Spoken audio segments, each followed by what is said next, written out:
কয়জন মিলে শুরু করবেন? আপনার ওখানে লেবার হিসেবে কারা থাকবে? আপনি আর আপনার বাবা দেখা যাচ্ছে করবেন, তাই না? সেক্ষেত্রে ওই যখন আপনার আর একটা ভাই থাকলো, আপনার বাবা করলে তো তখন ভাগ চাইতে পারে না? হ্যাঁ, সেক্ষেত্রে এই জিনিসগুলো আপনার আগে থেকেই মানে আপনার ব্যবসা পরিকল্পনা থাকতে হবে যে আমি নিজে করবো অথবা আমার বাবার সাহায্য নিব। আমার বাবাকে, আমার ভাইয়ের কোনো শেয়ার থাকবে না, আমার বাবাকে এর বিনিময়ে আমি কিছু দিব, এরকম হতে পারে। অথবা আমরা 2 ভাই মিলে করবো, অথবা 5টা বন্ধু মিলে একটা নার্সারি বা ভার্মি কম্পোস্ট দিয়ে দেবো, 5জন বন্ধু মিলে। সেই 5জন বন্ধুর মধ্যে কে কি কাজ করবে, কে মার্কেটিং এর কাজ করবে, কে প্রোডাকশনে কাজ করবে, বুঝতে পারছেন? কে কত ইনভেস্টমেন্ট করবে, সেই অনুযায়ী কি করবে, প্রফিট নিতে হবে না? সেই অনুযায়ী কে কত প্রফিট পাবে, এই জিনিসগুলো আপনার হচ্ছে ব্যবসা পরিকল্পনা থাকতে হবে। যদি নিজে করেন তাহলে লিখতে হবে আমি নিজে করবো, আমার জন্য কি করবে, লেবার খাটবে, 10 জন বা 5জন লেবার নিয়ে আমি কাজ করবো। ঠিক আছে, বুঝতে পারছেন? এভাবে আপনার কি দায়িত্ব বন্টন করতে হবে। মানে আমি বললাম যে 5জন মিলে যদি ব্যবসা করেন, শুরু করেন, দায়িত্ব বন্টন করতে হবে যে কে কি কাজ করবে। 5জনে তো একই কাজ করবে না, তাই না? জয়েন্ট ভেঞ্চার যখন কোনো বিজনেস করবেন তখন ওই ভাবে যে উনি তো আছে, ওই করবেন কাজ, ও ভাবে যে ওই আছে, ওই কাজ করবেন, এরকম করতে করতে কাজই হবে না। বুঝেন নাই? এই জন্য আপনি যদি দল ভিত্তিক যদি কোনো ব্যবসা করেন, সেক্ষেত্রে আপনার দল গঠন করতে হবে, দায়িত্ব বন্টন করতে হবে, কাজের ধারা নির্ধারণ করতে হবে, কে কি কাজ করবে। ঠিক আছে, এরপরে হচ্ছে আপনার প্রশিক্ষণ ও দক্ষতা উন্নয়ন, এই জিনিসগুলো থাকতে হবে যে আপনি যদি আপনার পরিকল্পনা এটা থাকতে হবে, আমি যদি ভার্মি কম্পোস্ট নিয়ে ব্যবসা করি, উদ্যোক্তা হই, ভার্মি কম্পোস্ট সংক্রান্ত যে কোনো প্রশিক্ষণ যদি থাকে, আমি সেই প্রশিক্ষণগুলো নিবো আরো। ঠিক আছে, আর নিয়ে নিজেকে কি করবো, ডেভেলপ করবো। অথবা আমার কর্মচারী যারা আছে তাদেরকে কি করবো, আমি নিজে নিজে প্রশিক্ষণ দেবো। আপনি তো শিখে যাচ্ছেন এখান থেকে, তাই না? এইটুকু তো দিতে পারবেন আপনাদের কর্মচারীদের প্রশিক্ষণ দিব, এটা পরিকল্পনা থাকতে ওই জিনিসগুলো, বুঝতে পারছেন?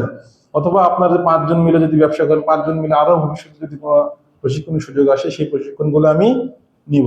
ঠিক আছে, এরপর হচ্ছে নার্সারি ব্যবস্থাপনা কাঠামো, কিভাবে মানে মেনটেন করবেন, কিভাবে, কখন কতক্ষণ সময় দিবেন আপনি, ওটার পাশাপাশি যদি কোনো বিজনেস, ওই বিজনেসে কখন সময় দিবেন, নার্সারিতে কখন সময় দিবেন, এই জিনিসগুলো ব্যবস্থাপনা আপনি কিভাবে করবেন সেটা থাকতে হবে। এরপর হচ্ছে আর্থিক পরিকল্পনা, এটা খুবই গুরুত্বপূর্ণ, এটা নিয়ে মনে একটা ক্লাস আছে আপনাদের শুধু, বুঝতে পারছেন? আর্থিক পরিকল্পনা কিভাবে করবেন, আর্থিক পরিকল্পনায় থাকবে আপনি বাজেট তৈরি করতে হবে, এটা খুবই গুরুত্বপূর্ণ। বাজেট তৈরি করার জন্য আপনার কত খরচ টরচ হবে এটা জানতে হবে, বুঝলেন নাই? বাজেট তৈরি করতে হবে, এবং প্রাথমিক অবস্থায় কত বিনিয়োগ করবেন, তারপরে বছর কত বিনিয়োগ করবেন, তারপর হচ্ছে আমি যে লাভ করবেন আপনি প্রথম বছরে, সেই লাভটা কি আপনি আবার রিইনভেস্টমেন্ট করবেন নাকি?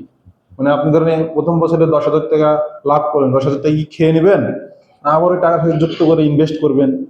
ঠিক আছে, এই প্ল্যানগুলো থাকতে হবে, বিজনেস প্ল্যান। এরপরে খরচ ব্যবস্থাপনা, মানে কোন খাতে কত খরচ করবেন, বেতন কত দিবেন, বুঝতে পারছেন?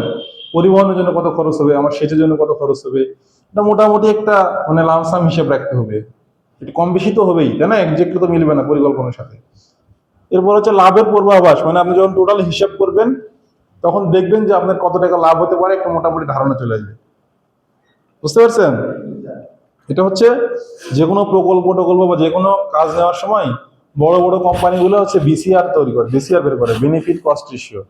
মানে আপনি 1 টাকা যদি আপনি ইনভেস্ট করেন, ওখানে কত টাকা আপনি প্রফিট পাবেন, সেই 1 টাকার বিপরীতে সেটা হিসাব বের করে, হিসাব করে তারপরে কিন্তু ডিসিশন নেয়।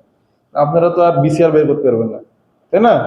এখন কিন্তু বিসিআর বের করা সহজ, ওই এআই দিলে বের করে দেয়, বুঝতে পারছেন, যেটা দিতে হয়। তো এখন এই যে লাভের পূর্বাভাস কিভাবে জানতে পারবেন, এই বিসিআর এর মাধ্যমে। আপনি যখন হিসাব করবেন টোটাল, তখন দেখবেন যে আপনার খরচের থেকে কত টাকা লাভ আসছে, তখন বুঝতে পারবেন যে আমার লাভ হবে মোটামুটি ব্যবসাটা করলে। ওটা কম বেশি হতে পারে, মোটামুটি তো লাভ হবে, ধারণা করা যাবে, তাই না? এরপর হচ্ছে আর্থিক ঝুঁকি বিশ্লেষণ, কারণ আপনার যদি লস হয়, কত টাকা লস হতে পারে। ঠিক আছে, আপনার ব্যাংকের লোন শোধ করতে, প্রথম বছর শোধ করতে হবে, সেটা করতে পারলেন না, না করতে পারলে কি হতে পারে, এই এই পরিকল্পনাগুলো আমার আর্থিক পরিকল্পনার মধ্যে যাবে।